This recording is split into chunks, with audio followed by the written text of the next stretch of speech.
ආයුබෝවන් property promotion වෙතින් අපි අද ඔයාලට අරගෙන ආවේ මොණරාගල දිස්ත්‍රික්කයේ මොණරාගල නගර සීමාවෙන් පිහිටලා තියෙන ඉතාමත් නිස්කලංක ඉඩමක් ගැනයි.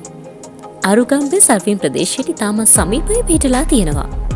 කතරගම පොතුවිල් යාල කුමන වනෝද්‍යාන වලට නුදුරින් තමයි මේ ඉඩම පිහිටලා තියෙන්නේ. මොණරාගල නගරයට පයින් යන දුර ජිලෝන් කන්ද පාමුල පිහිටලා තියෙන නිසා මනස්කාන්ත වටපිටාවක් තමයි මෙහි තිබෙන්නේ. ඉතින් හෝටලයක් ඉදිකිරීමට වගේ නම් වඩාත්ම සුදුසුයි. කාපට් යෙදූ මාර්ග, නල ජලය වගේ විදුලි පහසුකම් වලින් සමන්විත වෙනවා. සියලුම නාගරික පහසුකම් අත ඇතුරින්. භූමි ප්‍රමාණය ගැන සඳහන් කරනවා නම් පර්චස් 35ගේ තාමත් වටිනා බිම් කොටසක්. මේ සම්බන්ධ මිල ගණන් වගේම තවත් වැඩි විස්තර ඔයාලට තිරේදි සුන්දර කතරංක වලට කතා කරලා දැනගන්න පුළුවන්. ඒ වගේම තවත් මේ වගේ වටිනා ඉඩම් නිවාස සම්බන්ධ තොරතුරු දැන ගැනීමට අපගේ ප්‍රොපර්ටි ප්‍රමෝෂන් YouTube නාලිකාව subscribe කරලා තියාගන්න. එහෙමනම් ගිහින් එන්නම් ආයෙමත් මේ වගේ අලුත් වීඩියෝ එකකින් අපි හමු වෙමු. ඔයාලා හැමෝටම සුබ දවසක්.